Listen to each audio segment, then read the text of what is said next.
Hi, folks. This is Rick Doc Walker, the DOC. This is John Kime, and you're listening to the Mess Hall with Rally Captain and Tailgate Ted.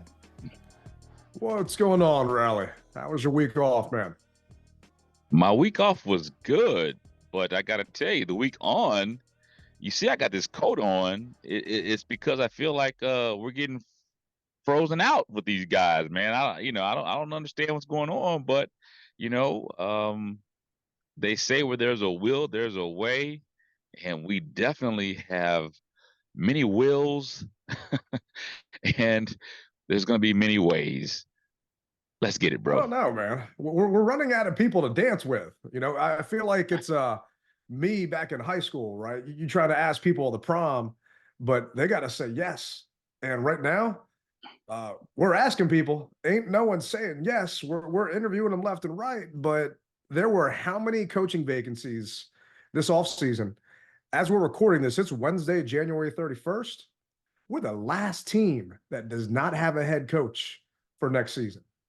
Every other spot got filled. And before we jump into that, man, it's not going to lie. I know some listeners were kind of, bummed we didn't have a show last week, but there wasn't anything going on. So Peters had his press conference a week before. We definitely talked about that. We just kind of wanted to enjoy the downtime. And, I ended up going to a Monster Jam. You ever been? No, but I hear it's loud as hell. It is. It's loud as hell. You got to have like ear protection, headphones, something like that for the kids if they go. Ended up going to 2 Monster Jam shows. Had a blast. And some of our listeners may relate to this, but I started playing pickleball. You ever play pickleball or heard of pickleball? Yeah. Yeah, come on, man. Come on now. I didn't know anyone. Not that I didn't know. I didn't look into this thing until Mrs. Tailgate joined a pickleball league during football season.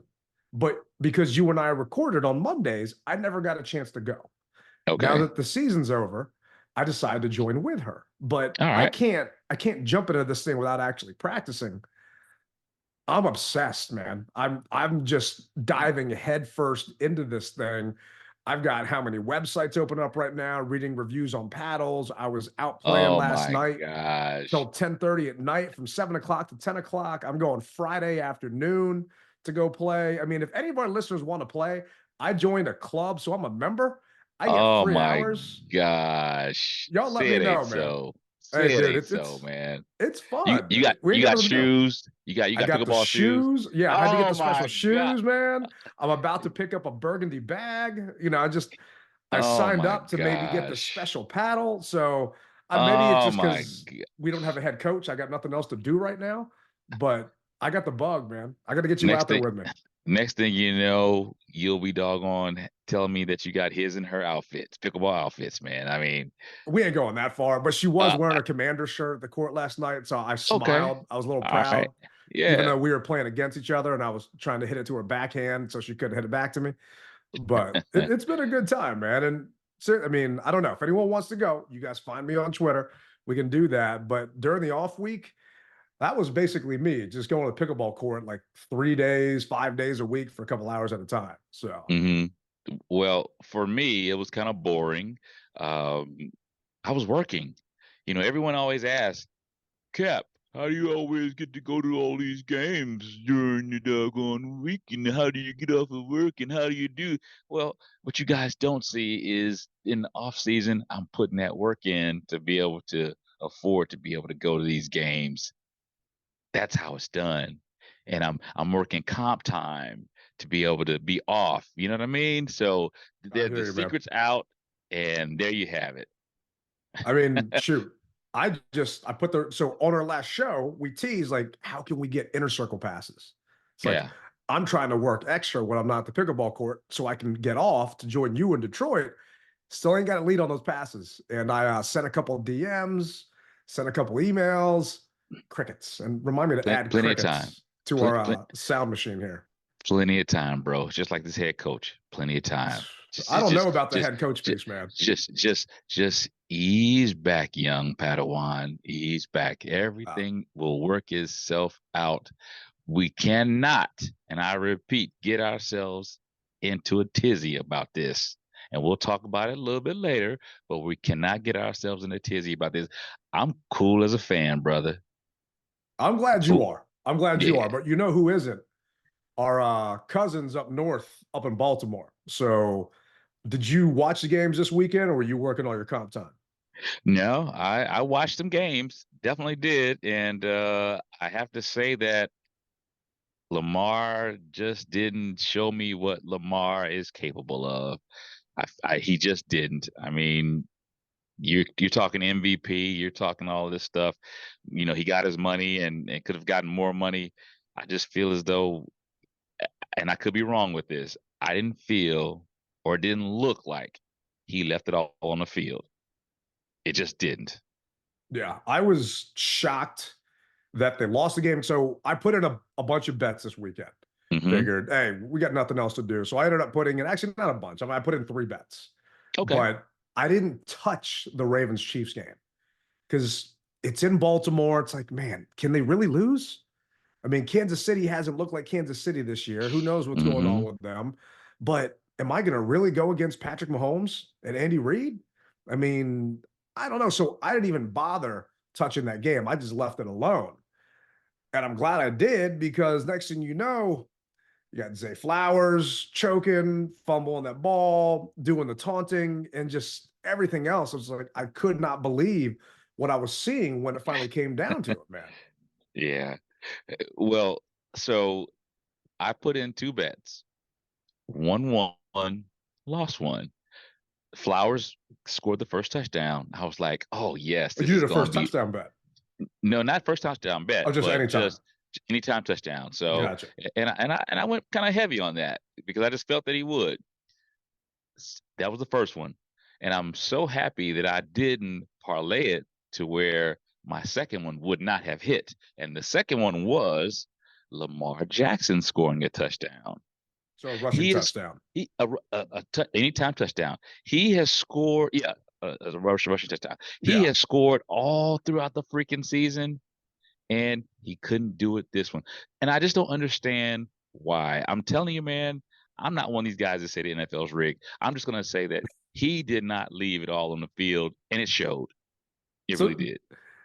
we're in an Uber headed to Monster Jam on Sunday Mhm. morning, right? And our Uber driver picks a car. He's just being nice. He's trying to make conversation. I don't want to talk. I just want to relax and enjoy my ride. The wife and I were talking about other stuff, but he's trying to have a conversation. I talk for a living, man. I don't want to talk to just strangers anymore. I just kind of want my own time. Yeah. And he starts telling me about the NFL script conspiracy because the Super Bowl logo is the colors of the Kansas City Chiefs and the San Francisco 49ers. I mean, I'm Yeah. sure you heard this thing. I have. I don't understand how people actually believe that that's a real thing. This isn't WWE, right? They are not Scripted. Do you think they can really script out what 47 men are going to do on a football field plus the weather? I mean, maybe the referees have a hand in something, but do you really think that they can dictate that much? There are people that actually believe this crap, man. I don't No, get it. that would mean that you would need so many people to keep a secret, and we know that they can't do it. Oh, They just can't. hell no. They just can't keep a secret. I mean, the ball boy, the waterman, water girl, train. Everyone would have to be in on it. And do you really think that all those people could keep a secret?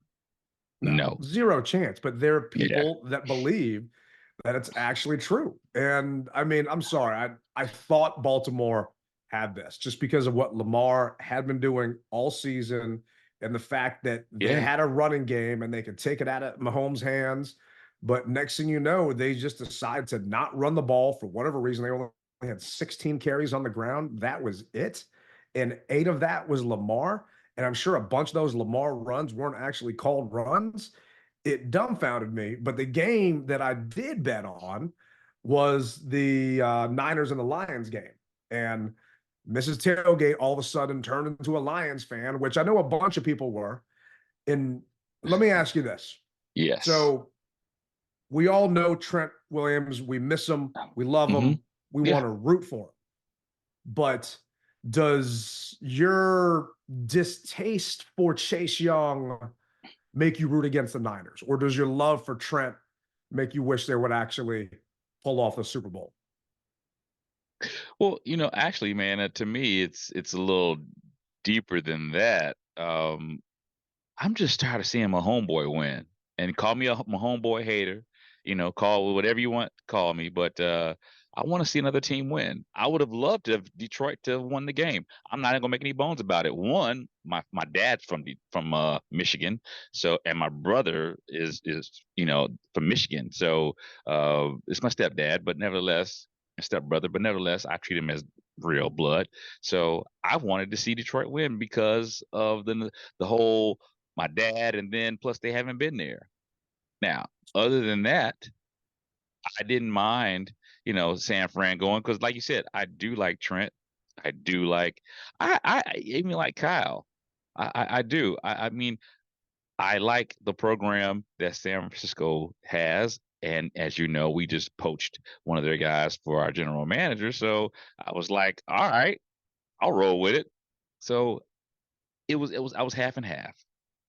So I'm torn, man, because I'm happy for Trent. I'm happy that he landed at a good place. Yeah. I'm happy that they're winning. I mean, the guy's going to be a Hall of Famer. I Mm-hmm. mean, I'm sorry. There's no way that's not going to happen. And he was done dirty when he was here. So Yeah. I want him to win. I just don't want Chase to lockbox his way into a ring. And it is obvious that he still is the same Chase that he was here. He had a 57.2 overall defensive grade during that game, right? He hasn't been lighting the world on fire since he went over there. And there are plays that people are highlighting where he's still half-assing it. He's still not giving it 110%.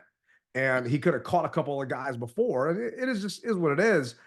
I was pulling for Detroit just because, not gonna lie, I don't want to see Chase in the Super Bowl. Because guess whose dad was on Fox 5 last night? Cam Curl. No, Chase Young. Oh, Chase Young's dad. Chase's dad was on Fox 5 talking about. I don't know. Okay, all right. So the reason why I said Cam Curl is because Cam's dad has been all over Twitter and all over saying what his son is. So that's the reason why it didn't even dawn on me that Chase's dad was on Fox 5. But now I'm interested. Tell me what's going on with Chase's dad being on Fox 5. I want to hear this. He joined Grant and Danny when Chase was here. Basically talking about how he faces double teams and triple teams all the time and no one else does, and just making up all these fake stats. Okay. And after that, Chase got traded. Well, now they were trying to, the local media, they're my friends over there. I'm sure I'll probably be over there in a week or two talking about the Super Bowl and cooking up food, but they're all trying to drum up some type of way to, glom on to San Francisco being in Super Bowl. It's like, yes, I get that he's a DeMatha kid. It's right down the road. I mean, I can, throw a football and kind of hit their school from where I am. But to me, Chase has no ties to here anymore. But his dad's going on there chatting and talking about Chase this, Chase that. It's like, you know what? Guy's gone. And I really don't care. There are people that want the Niners to win because they're sick and tired of this whole Taylor Swift thing. And I don't care about that either, except I was at the bar. So Monster Jam is over, and Mrs. Tailgate and I were doing restaurant week dinner again and that whole thing. But the restaurant we're going to didn't have a TV. So we stayed at that bar as long as possible. Oh, I watched the game on my cell phone. Don't get me wrong. I was that husband that literally watched the entire game from his cell phone, but she invited a bunch of her friends. So it's not like I was there to pay the check is why I was there. Let's put it that way. Okay. But all right. Every time they showed Taylor at the bar, there was a group of guys around me. They all started taking shots. So by halftime, every time they showed Taylor, they took a shot of tequila. So by halftime, and I don't know how much these guys had to drink beforehand, but these guys were just sloppy, just all over. I mean, it was bad on that end, but it was actually kind of funny. So I think I'm going to turn into a game during the Super Bowl that every time we see her on screen, you got to eat like a spicy pepper or something, man. I don't know. We'll have to figure something out. I'll take a shot. I'll take a shot. That's not a school night for you. I'm not having a spicy pepper, and my job just told me that I can have Monday off. So Nice, man. as Bruce Allen would say, I'm winning off the field. I'm still shocked it's not a holiday. I'm still shocked they haven't Yeah. moved it to President's Day weekend, and I'm actually grateful because Mrs. Tailgate and I got married President's Day weekend because Yeah. I didn't want to sleep on the couch every year if our bye week didn't line up with our anniversary. I was like, Mhm. unlike you, I'm sorry, it's the football piece. I know that you had to celebrate your anniversary or something during the season. I can't do that. So we got married in February. Birthday. Yeah. It's a Yeah. Tuna's Okay. birthday. Birthday. I'm just surprised that the NFL hasn't tried to extend this even longer. So at least that Monday is actually a real sick day instead of everybody calling in sick. Well, so here's what I would rather have. I'd rather the game be like at 3 o'clock. Yeah. Make it an early game. It doesn't have to be at 8 o'clock or 7 o'clock or whatever. Make it at 3 o'clock. So that means it's noon for the people in California. And if the Not my game's in problem. California, Not my problem. no, I hear you. I hear you. I would say, I'd say three. Yeah, no, three. I mean, if you make it 5 o'clock, then it's 2 o'clock out there. I think that's a little more doable. Okay. So, but Still, I'm right there with the you. time can be adjusted. Is Yeah. the point of all this? The time can be adjusted to make the left and the right coast happy, straight up. Yeah, and if you're overseas, hey, sorry, sucks. You know, Yeah. it is what it is. Can't do anything. Can't do anything for you for there. Yeah. I gotta wake up for NFL Europe games early, so you gotta do it one time a year. I gotta do it 4. So, but I was shocked to see San Fran pull this thing out. Mm-hmm. And now that it's actually ended up San Fran KC, first thing I did was I drove to Maryland that next morning, and San Fran's favorite, I think by 1.5. I put some money down on the Chiefs because I'm thinking they're going to pull this thing out. We still got a week plus Yeah. to see how this actually goes. But if you're giving Patrick Mahomes points, I'm going to take those points all day long. Okay. So, Man, it'll be interesting. Well, you brought up something that was kind of interesting, and it doesn't deal with what's going on right now. It deals with the future. You brought up Europe, and we know that the games are going to be played in Europe this year. But there was one more game that they were talking about Brazil. Have we heard anything about that? No, the Sao Paulo opponents? game has not been announced, and I don't know when it's going to be. And They better do it soon, I would think, because I mean, people still got to get there. Because now Brazil requires you to have a visa going over there, this special, I guess, visa that they want people to have. So it may take longer than expected, and plus, it's kind of expensive. So yeah, and I want to know if our beloved Commanders are going to be there. So I would love to know something, and I know that they probably won't say anything until maybe after the Super Bowl. I'd imagine after the Super Bowl because they don't want to take the shine away from the Super Bowl. But I think we will probably hear something, not with our team going, but if they do, that'll be a bonus. But I really think that we'll hear something about that because they want maximum participation, and folks need time to be able to save up. Yeah, they definitely do, and I don't think it's going to be us. I'm frustrated to hear that. If it is, then we'll make it work, figure something out. I don't know when it's going to happen though, so it would be nice if we did get some advance notice. But like you said, the NFL doesn't like anything coming out during Super Bowl week. There's nothing going on this week. So now you have all the head coaching hires and everything being announced. And now's when you can actually interview any coaches from the teams that are in the Super Bowl. So that's good. But next week, the NFL wants all the focus to be on the Super Bowl. So we'll see what happens. And speaking of which, if we don't hire a head coach by Saturday, I don't think we're going to have one until after the Super Bowl. And who's going to be left? So for those wondering, Ben Johnson was the guy everybody thought was coming here, except for Adam Schefter. And I don't know, man. If I'm Schefter, I'm looking in his locked closet or something. He's got to have a crystal ball because everyone thought Johnson was coming here. I said it once and I'll say it twice, and we can go back to the other pods. Who anointed him? Why? And how? See, man, I gotta tell you, Ted, I'm always on the brink of let things just go the way that they go, bro. And this is one of those situations because on the last pod I was saying, why him? Why? Is he a motivator of men? We may have dodged a bullet.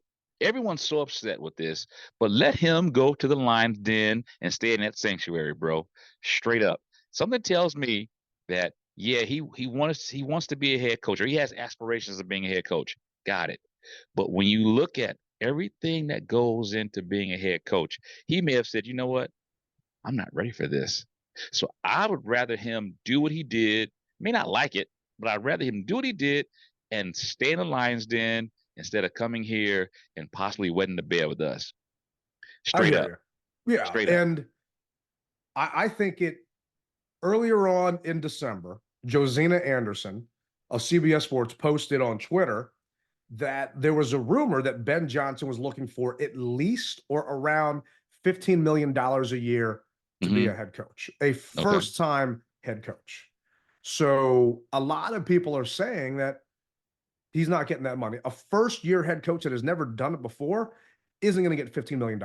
Just for comparison, Harbaugh is getting $16 million with the Chargers, and he's taken the Niners to the Super Bowl, and he just won a national championship. So, The cat from Michigan, right? Yeah. Yeah. So I get that. That makes sense. But to give Ben Johnson, who, back to your point, is an unknown, $15 million is kind of crazy to me. And the Commanders did talk to him. Seattle did talk to him. And in fact, and this is kind of what pisses me off on part of this whole thing, the team was in their private jet. The Hogs, they got their champagne going. They're in their PJ. They're going up to Detroit. And next thing you know, while they're in the air, Ben Johnson sends them a message saying, yeah, I'm going to stay in Detroit. They knew full well he was coming. They were coming there. And he told them this when they're on the plane. And he hasn't actually spoken to anybody publicly yet. But according to Amon-Ra St. Brown, this is on St. Brown's podcast. So, and I quote here, I'm like, so what's up with you? You did an interview. Like, are you leaving? St. Brown said. He's like, you know what? I'm on my way to the facility right now. He said he couldn't sleep last night. He was thinking about it, and he said there's unfinished business. He wants to stay. He said his heart is in Detroit. He wants to stay. So he told me that while he was on his way to the facility. And I don't know if that's just those two going back and forth. Who knows if that's actually how the conversation went, but you're Ben Johnson, right? Just imagine you're Riley Johnson. You get a chance. All right. You get a chance to have basically your pick of two teams to be the head coach for. Yep. Or you stick around with the Lions and try and run it back. Now, keep in mind, this is the second year in a row where you've turned down being a head coach. Do you think the Lions are actually going to get back to the championship game and win the Super Bowl? Do you think, because the only way it's going to get better is they make it to the Super Bowl or win the Super Bowl, or the odds are it gets worse and you don't make it back to the championship game. Do you just roll the dice and say, hey, you know what? Give me the money now. Give me that 5-year, 6-year deal now, knowing that your coaching contract, 100% of it's guaranteed, and you bet on yourself and what you're creating with a new organization? Or do you ride Dan Campbell's coattails again and see if they can lock up Jared Goff and run this thing back? What would you do? Well, so I look at it two ways, and I'll run it to you this way. I'm going to stick to the devil that I know, which is Detroit. It's like that girlfriend that you got that, you've got some other prospects over here who don't really do things the way that you like, although they're fine as you know what. And then you got that steady girl who does everything that you like. You guys had little problems, but she does everything. More than likely, you'll go back to that one who familiar faces, the devil that you know. Now, as far as Riley Johnson is concerned, I'm just a regular government employee, brother. So I can't answer that question. I hear you, but, man. but, but, but what I will say is, I honestly believe, in all jokes aside, I honestly believe that, as I said earlier, he realized that, you know what, maybe I'm not ready for this. Maybe I do need to get more experience under Campbell. Maybe I do. And I'm not mad at that. But I think that what he did was he gave a punkish way out. And what I mean by that is, once again, I'm going to use the girlfriend analogy. How many times have you broken up with the girl over the phone? That's not the man thing to do. The man thing to do is look her eye to eye and say, "Hey, look, I'm not getting with you. We're not getting back together because of X, Y, Z, Z, Y, X. Happy trails to you. Hey, I want nothing but the best for you." But to do it over the phone like that, that lets me know you're not a motivator of men. You're not, because Yeah. otherwise you would have allowed them to come there and they would have thrown everything at you. But Well, we were he going there knew. anyway, right? Yeah, We were interviewing their DC on top of it, not just to meet Ben. So they're coming up yeah. at that point. So But the fact that I don't got to look you in the eye, yeah. that speaks volumes. And I'm telling you, brother, we dodged a bullet. If you can't look at a person in the eye and say XYZ ZYX, and now you want to motivate these young millionaires who to run through a brick wall for you, nah, man. And that tells me he's riding on Campbell's coattails. And I said that So before. Go ahead. I agree with you that we dodged a bullet, knowing that there are 32 jobs in the NFL, only 32 head coaching positions, right? Mm-hmm. And that door, people don't knock on it all the time. There were other people that were head coaching candidates, like the new next up and coming head coach. Just think about it. No one has interviewed Eric Bieniemy but us. Mm-hmm. And everyone kept yelling and screaming how Bieniemy is going to be the new head coach out there that everyone's going to want. We're the only ones that knocked on his door because he's here. He's under contract, right? Kellen Moore, just all these other guys out there that were it. I remember at one point wanting Byron Leftwich from the Bucks. He's taking Tom Brady to the Super Bowl and this and that. Where's his name? What's he doing? It's just, so it doesn't happen all the time. And if he has the lack of, I guess, just trying to think of the proper word for it, right? He's not motivated to take that next step. Then, yeah, I don't want him trying to motivate my players on my roster to try and actually give 110% and do what's needed to be done. So, yeah, I do think after all this came out that, yeah, we probably did dodge a bullet with him. Who knows? He could be this great offensive mind that everyone says he is. And you said earlier, who anointed him? Well, Vegas isn't in this to lose money, right? They were putting heavy odds on Ben Johnson being it because they're an aggregator. They aggregate all the stats from all these different places, whether it's Schefter, whether it's NFL Network, all these other people. They're talking to head coaches. They're talking to GMs behind the scenes, off the record. Ben Johnson, much like Adam Peters, was the hot, sexy new person to find a new home this year. No one, I tell you, no one thought he was going to stay in Detroit. And to top it off, he's not staying in Detroit because he's getting more money. He's keeping the exact same contract. They're not giving him a contract extension. It's literally the exact same thing he was getting paid this past year. The other offensive mind out there that a lot of people wanted was Bobby Slowick from the Houston Texans. Right. Bobby just did it this first year. This was his first year as an offensive coordinator. And he took the Texans and CJ Stroud to the playoffs, right? They ultimately lost to the Ravens. I think that's more so because Lamar was Lamar at that point and that Ravens defense was sick. But Slowick said, you know what? I've only done this for one season. I want to do it again. I need some more experience under my belt. I can appreciate that. Dan Campbell actually came out several times this season saying how Johnson has taken further steps into becoming a head coach, similar to what Andy Reid was saying with Eric Bieniemy last year, trying to kind of groom him and groom everyone and letting them know, giving him basically his stamp of approval if he does decide to leave. Slowick is just staying in Houston, but at least Houston is giving him, and I quote, a significant raise, according to Albert Breer. Mm.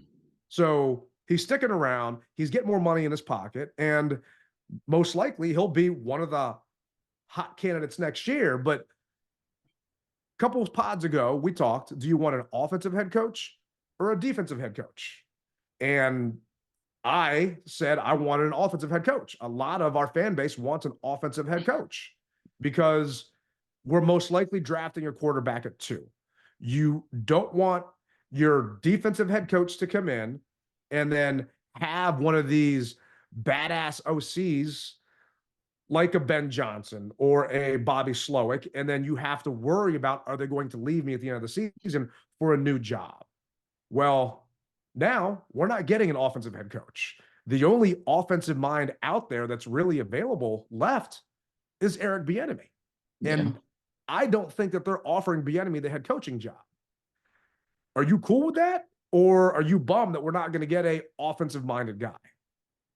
So, Ted, bro, I've tried to make this as easy as possible. I feel that we all know that Eric didn't write his own check. He just didn't. He didn't help himself out at all. But I feel as though he could possibly do. A lot of people don't like this answer, but I feel that he could be a good head coach, providing you give him the pieces that are needed. That's the first thing. The second thing is,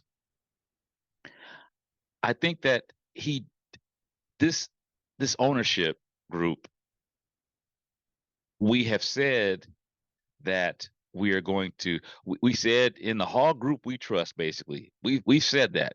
So at some point in time, you've got to let your fears go away and put your trust in these guys, in this group. You've got to do it.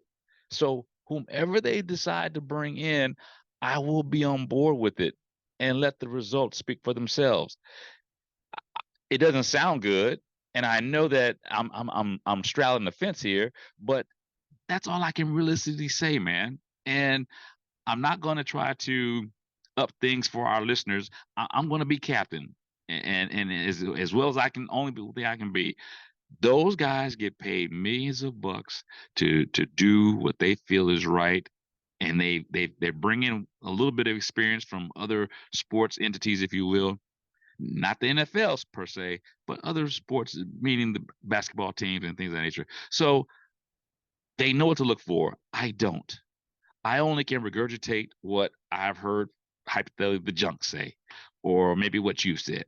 Well, the time has come for us to shut our mouths, sit back, and allow them to manifest what those billions of dollars went towards. So I hear you. The thing is, right, we have the second pick in the draft. Yeah. Right? We got brand new ownership, right? Yes. We got $90 million in cap space. Yes. We think that we're the hot chick. In actuality, to the rest of the NFL, the other coaching people out there, the other people that wanted jobs, right? I don't know if they think that we're the hot chick. They think, and this is Doc Walker calling into the Junkies this morning, saying that, Mike McDonald, right? He's the Ravens defensive coordinator. After Ben Johnson got picked up, not picked up, after Ben Johnson said, I'm staying in Detroit because I want to party with Eminem, whatever reason, everyone turned their sights on Mike McDonald, right? He is the next most attractive and most capable candidate, according to all the pundits out there, right? Well, McDonald jumped on a plane to fly out to Seattle this morning. Mm-hmm.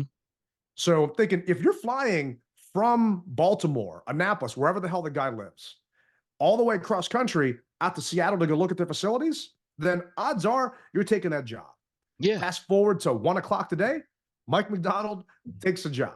And I'm thinking to myself, damn, because he was the next guy that I would have liked to have here, because from a scheme perspective and a motivator of men perspective, I've heard amazing things about that guy. You talk about, can Ben Johnson motivate? We haven't really heard a ton about that. We have heard from players about McDonald and what he's done with that Ravens defense. So I wanted him to come here, even though he was a defensive guy. But if you're thinking about this, remember the NFLPA came out with that report. All the players basically talk about facilities in this and that. And we were a D in everything. Right. Right. I'm thinking maybe we're not really the hot chick. Maybe they turn the lights on at the strip club and you realize that she's missing some teeth and that, one leg shorter than the other. And it just ain't as attractive as you thought it was, right? They see the facility out in Ashburn, out at Commanders Park. They see FedEx Field and how it's run down and how Jalen Hurts almost got crushed by a couple of fans and all this uncertainty. All these hot candidates just really weren't that interested anymore. And now we're stuck with Dan Quinn, the Cowboys defensive coordinator. We're stuck with guys that no one else wanted. Remember, there were, 7 vacancies? So I hear you with trusting Peters and trusting the Hogs, but it comes down to it's a two-way street. Those other coaches have to trust us too, and they are not here for whatever reason. Now we're stuck with what's left. We're in the bottom of all of the possible head coaches out there. That might not be a bad thing. That might not be a bad thing, Ted. Might not be, but it's not the most sexy, most attractive coach out there. Let me tell you what comes with sexy and attractive problems. Just like not a woman. Necessarily. Oh, brother, come on, man. The most attractive woman, you gonna have problems with her, man. You're gonna have problems wondering if she's what guy's talking to her, what is she cheating? Is she, man? That's one thing that I do realize. Let's get away from that sexiness. This is football, and I want a hard-nosed guy. Now, will the team adjust to a hard-nosed guy? Maybe they will, maybe they won't. But that sexiness, man, sometimes is for the birds, bro. Take sexy out of it. Take sexy out. The most qualified guy that is not an old-ass retread head coach like Bill Belichick. Are they really qualified? See, once again, man, are they really qualified? Yes, they're qualified, man. I mean, okay. All right. They are the up-and-coming candidates that have run offenses. Do you want a Belichick here? Do you want an older head coach here? Or what? I mean, what do you want in a head coach? I'm not saying that. What I'm saying is I want someone who has been around the block a couple times, but hasn't stayed on the stroll the whole time. Okay, Raheem Morris. Raheem Morris was qualified, right? They interviewed Raheem Morris, and they were waiting. But what? There you go. They interviewed him, but in the back of their mind, they wanted BJ. We don't know if they wanted BJ. They haven't come out and said that they wanted Ben Johnson. The Commanders, to their credit, they have been quiet. It's just as a church, quiet this entire time. They're not better talking. Be. Yeah, they better be, because otherwise they have mud on their face, and basically they still got mud on their face, even though they're being quiet. The way it looks, because everybody and their mom anointed him to us. So even though they're being quiet, there's mud on people's faces, and you can't get around that. So now it looks as if we're going with this second chance and this third chance, but it may be what's best for us, and that's what people need to understand. That flash in the pants may not have been good, but dude, you know as well as I do, we need a lot of freaking work. Oh, now, we definitely do. The problem I have, though, is, man, you have a Raheem Morris who is now in Atlanta, right? You have a Dave Canales, Grant, not a good pick. He's there because no one wants to coach for the Panthers. But you had an Antonio Pierce. We're talking about a motivator of men, a guy that actually played linebacker here. Hey, the Vegas decided to keep him there. Brian Callahan going on the Titans. You have a lot of other guys that you potentially could have had your eye on. Remember this whole thorough but rapid thing that Josh Harris was talking about? Yeah. Well, okay. Well, at a certain point, like I talked about pickleball earlier, I'm looking at paddles just all up and down. If you look at my history, it's just pickleball paddles. It is paralysis by analysis. And I feel that is where we are now. We have tried to analyze all of the different options out there, but the problem is you can only hire one guy. They're all getting gobbled up left and right. On top of that, the assistants are getting gobbled up left and right. So the offensive coordinator candidates out there, the defensive coordinator candidates out there, all these assistants are getting gobbled up. And guess who isn't getting gobbled up? Our existing guys. They're still here. On top of it, guess who's sticking around? Marty Hurney and Martin Mayhew, the guys that built this roster with Ron Rivera. They are reportedly keeping their jobs. Their titles are most likely going to change because one's a general manager, the other's a general manager, and guess what? Adam Peters is a general manager. So they're going to get demoted. Who knows what they're going to be title-wise? But guess who's in the Senior Bowl right now for us? Martin Mayhew. Martin Mayhew.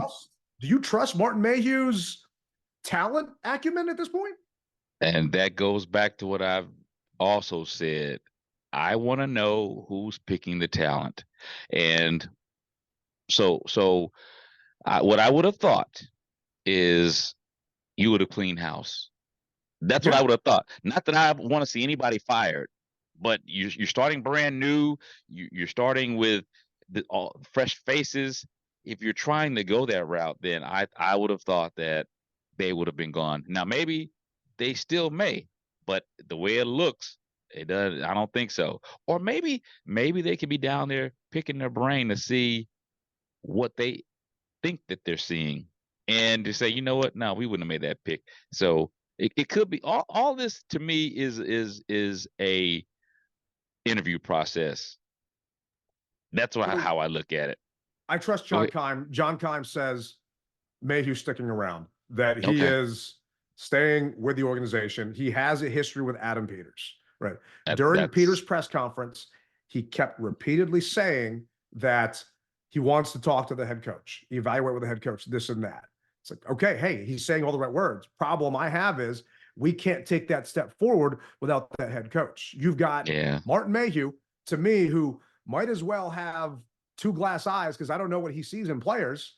And I don't understand why he's still around evaluating this talent. I get that you typically don't want to get rid of guys here, but I understand why they weren't let go of beforehand, because, you couldn't bring other people in.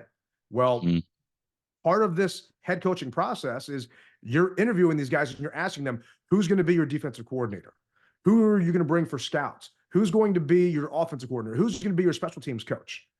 All of that is getting filled up all around you. And then now you're getting stuck with these quote unquote talent evaluators that built this roster that has massive holes in it, that has a lot of stuff that needs to be fixed, and players on it that frankly shouldn't be on here, let alone in the NFL. Yeah. Like I said, I do have a issue with that. I really would have thought that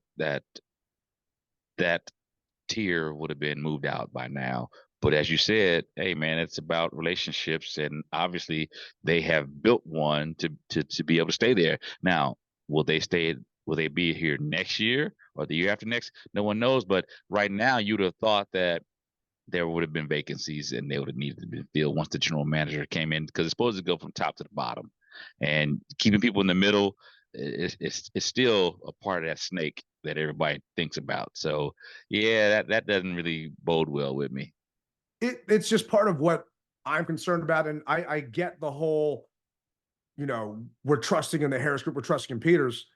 And I remember at one point in Ron, we trust, right? It's just, to me, Commanders. It's trust, but verify, right? There's no just blind trust as far as I'm concerned, right? Remember when they brought in Jim Zorn? And we've talked about it before. And all of a sudden, they couldn't find a head coach, so they had Zorn come back in a suit and interview for the head coaching position, right? That's what this kind of feels like to me, right? Oh, brother. Okay. I'm just saying, if you. We hear all of a sudden that Eric Bieniemy is the new Washington Commanders head coach, is because we couldn't find anybody else to come over here and take this job. And Bieniemy's already under contract. He's already on staff. Let's just tell him to put a suit on. Make sure he knows it's burgundy and gold, not maroon and black, or whatever the hell Zorn said. And we just rock it from there. I'm sorry. I'm not going to be okay with that. And okay.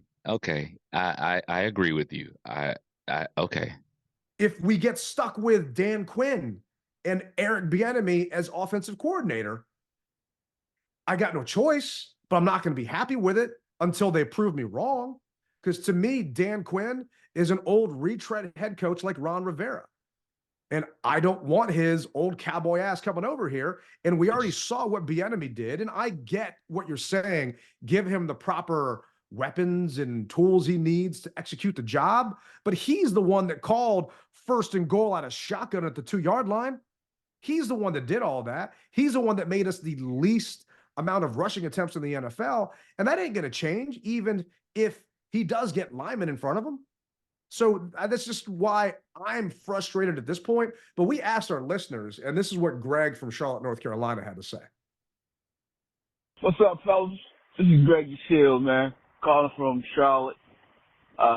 Commenting on y'all's, about the OC situation or whatever, who the coaches is. This is where I'm at, man. Truly, I don't care who they sign. I really, truly don't. I'm just gonna trust the process of the Hogs, the Harris ownership group, and Adam Peters to make the right decision, who they feel is best. Who are we to just want to question their judgment on who they want to lead this organization forward? The reason why I say that, I think the fan base is been hurt so much by the Dan Snyder era and his minions, how they treated everybody, and how they carried themselves. They have no ability to comprehend optimism based on a new regime. Everybody was happy July the 20th when they when they brought the team, right? Everybody was happy when they made the decision to hire Adam Peterson. But now everybody's mad because they didn't get the guy that didn't want to be here. Or they're so gone guy. I don't understand it. So whoever they decide to bring in, whether it's Dan Quinn, Weaver, Steve Wilkes, I don't care who it is. It just don't matter to me because I'm optimistic. And I just like the direction that the new ownership is going. So, as far as, it don't matter, man. You could hire you, me, or Steven to be on the sideline. I'm going to be happy. I'm going to be rooting for you regardless. So, it doesn't matter. I'm just going to trust the process. And I thank you for giving me the time to reach out to y'all and, say my piece. Hey, hell to the commander. Well, I swear it sounds like he listened to me, because I kind of feel the same way.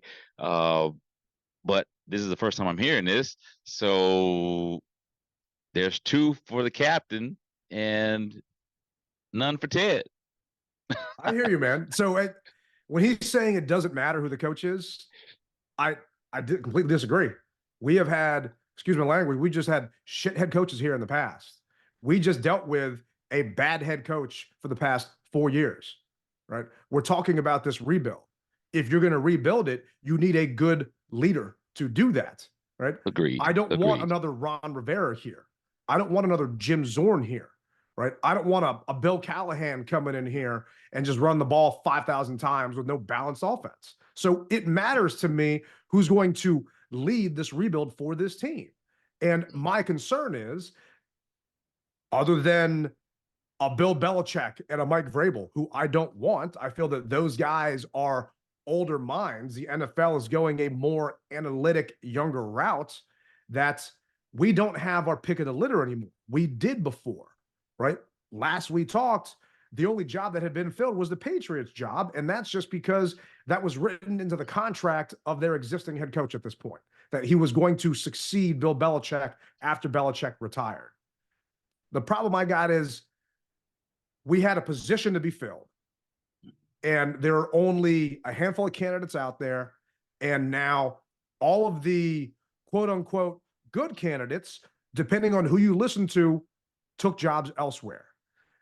I might now have, remember, we had a high school coach coaching our defensive backs. Secondary coach, yeah.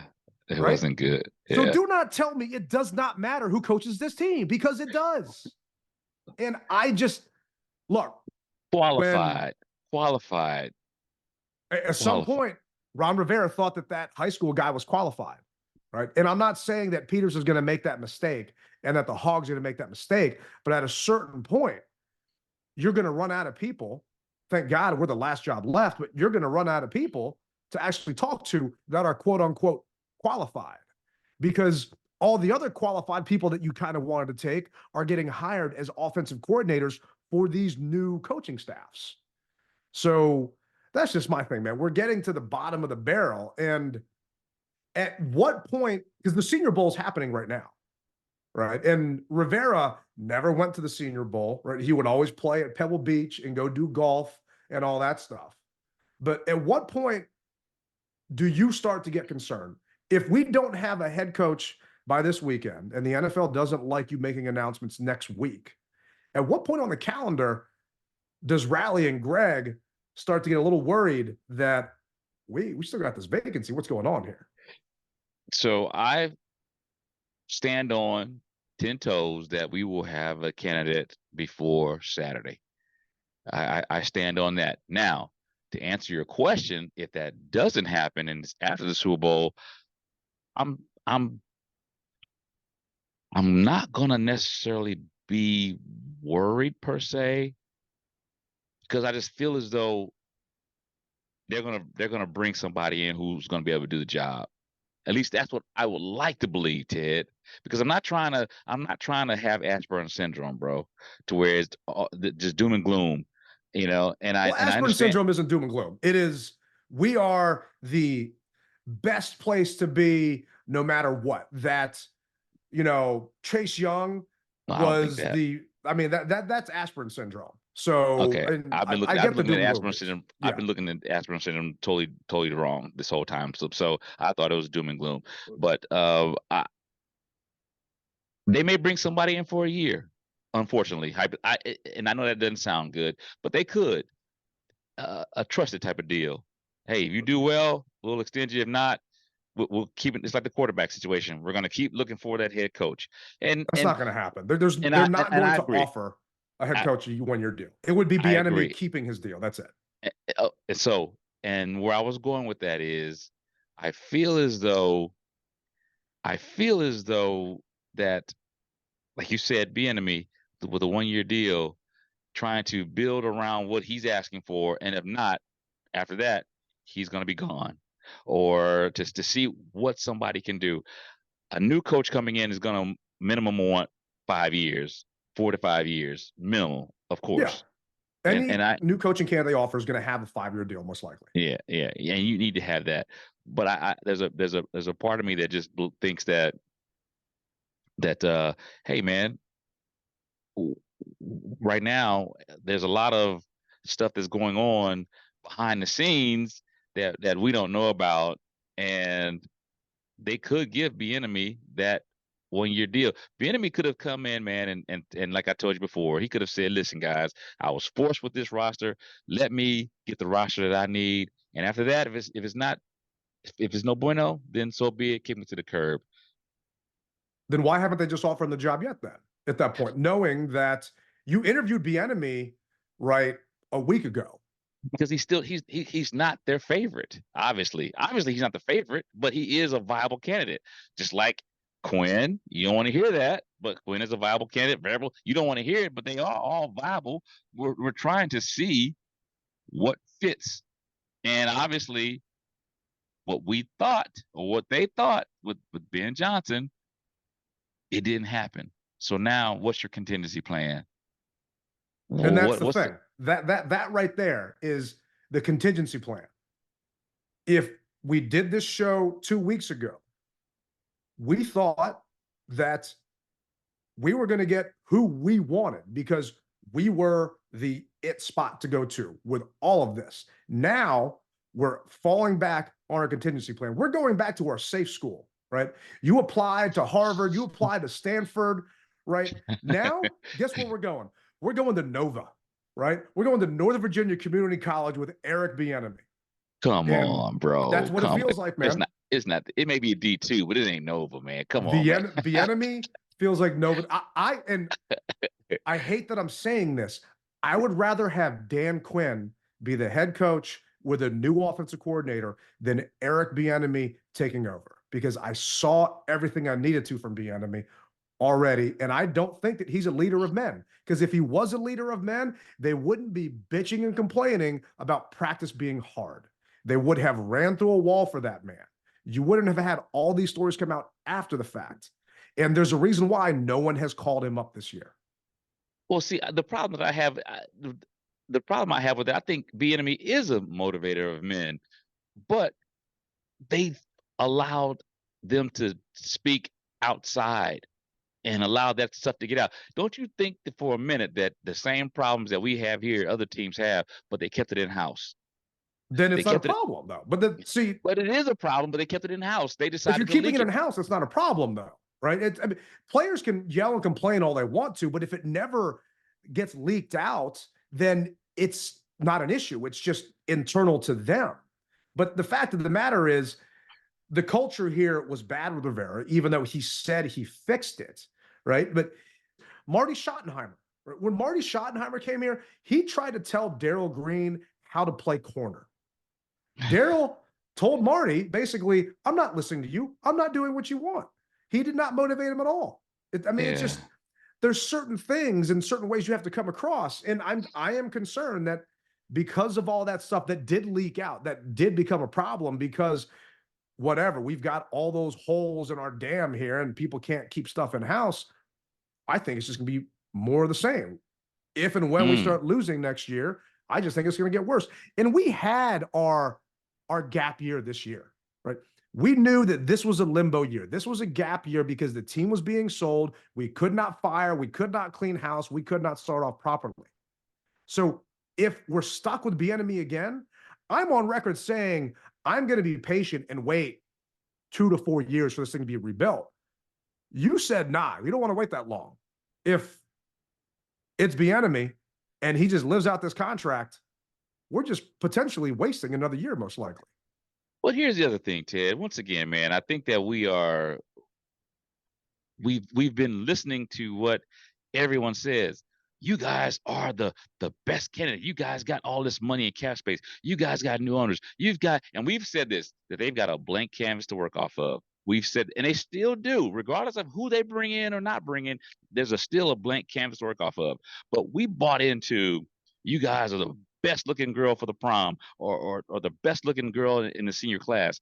We bought into that, not necessarily the outside world. And I got a buddy who I work with who says, I listen to what the local media says, but I also listen to what the outside media says. And the outside media isn't saying that you guys have this great looking girl.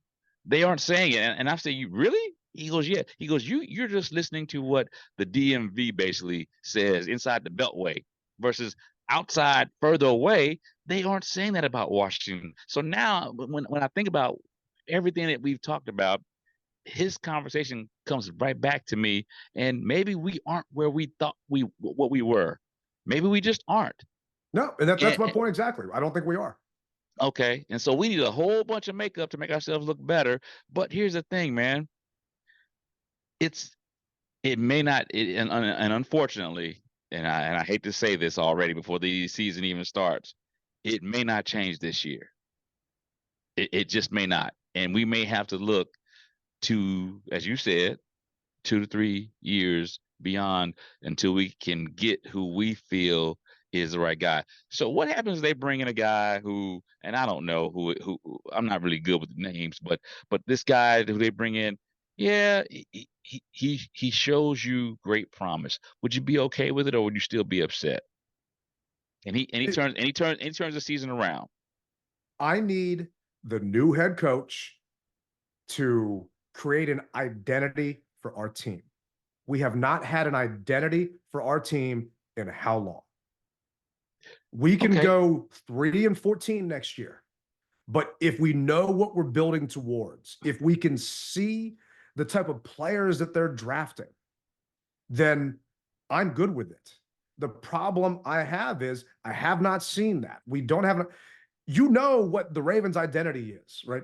You know what the Steelers' identity, these teams out there, you know what the Niners' identity is, right? We don't have one. And that's what I need to see. I don't know what Eric Bieniemy's identity is. And from what I've seen, it's get your quarterback killed. And the last thing I want is Eric Bieniemy's identity to kill a Caleb Williams or Jaden Daniels or Drake May, whoever it is. I do not trust that guy to groom this young quarterback. And I don't want another situation where we waste a second overall pick in the draft because you get a head coach that's not qualified to do the job. That is my biggest concern, because it's not just getting a head coach here. It's getting a head coach to pick the right kid to lead us out of this. We cannot keep missing on these draft picks. We're setting our franchise back so much. Agreed. I agree with you on that. Now, there's no ifs, ands, or buts about it. I do agree with you on that. And there's only so many times you're going to be able to swing and miss. And okay, so I'm leaning back toward something that you said. You know, yes, these guys, the sexy picks, they're still unproven. Yeah, you know, they're still unproven. We thought that Belichick, I can't think of the guy. He had the beard under Belichick, and he became a head coach. He stunk. But because he was riding Belichick's coattails and Tom Brady's coattails, let's face it, Tom Brady made everybody look good. Whoever that guy was that was under Belichick with the beard, and he went to, what team did he go to? I don't know, but he was kind of a stout guy, and they sucked. So I feel as though it's like the name thing. No matter what you change the name to, you're going to have a group of people that think that it's a terrible name. You know, you got people who think that the Commanders is an okay name. You got people who hate it. So you bring in this guy, and let's just say we did bring in, you know, the guy from Detroit, and he was terrible. We would be saying the same thing. So you can't right now. You can't miss what you don't have right now. I got you. I don't think I'd be saying the same thing, because we gave it a shot with the de facto number one candidate, according to all of you talked about the junkies earlier. The junkies have on all of these experts out there. All these other stations have all these experts out there. Ben Johnson was the number one most qualified candidate to be a new head coach out. Just plain simple, he was. There's a reason why, if you put money on it, you would get if you put $1 down on FanDuel or DraftKings, you would win 50 cents. Right? There's a reason why that those odds were like that at that point. So it's just, if you go with the right, if we draft the Jaden Daniels had 40 touchdowns and 4 interceptions, and it does not work out, then I am okay with that, because we shot for the best guy that was available. But at the second pick, if we draft Bo Nix, or if we draft Michael Penix, one of these guys that you get in the later rounds, and we wasted that second round pick on them, no, I'm not okay with that, because you could have got them later. Yeah, I'd be pissed. Yeah, I agree with you. Everybody would. The problem I have is we were shooting our shot for the best guys out there, and now they are all gone. And I don't know what to expect anymore. None of us do, because I don't think we're, like you said, we're at our contingency plan. Right now, it's break glass in case of emergency. Well, the emergency is happening because we're the last team without a head coach. And I get waiting's the hardest part, but this is beyond waiting at this point. To me, this is somewhat negligence that we don't have a coach yet. And I'm hoping you're right and that it's done this Friday. But if not, man, I'll be playing a lot of pickleball during the offseason and take my mind off this team. Ooh, Ted, bro, man, you just made me want to just you just don't know, man. You make me feel like there's no hope. You know, there's hope. I trust Adam Peters, right? The problem is, like I said before, man, we gotta have someone that wants to dance with us. And right now, we're walking up to everybody, asking them to dance, and they're just turning around and looking the other way. Oh, we gotta change our outfit. We gotta change our cologne. Maybe get a haircut. You know, hey, I did shave my head today, so it's gonna happen, bro. It is, and I think that we'll be okay. That's the rally captain. Maybe that's my outlook that I've always had, and I always will. And I hear the music playing in the background, which lets me know that we are bringing another episode of the DMV Mess Hall to a close. I thank you guys for riding with us, and all I ask you is to put that seatbelt on because it's about to get bumpy. No one said it was going to be easy, so here we are. And in our worst day, in our worst time, our worst hour, like me, you rep it hard or you don't rep it at all, because a lot of fans did go to Baltimore, and Baltimore ultimately is sitting on the couch once again with us. So, hey, Ted, rally captain, we'll see you guys next week, and we're out.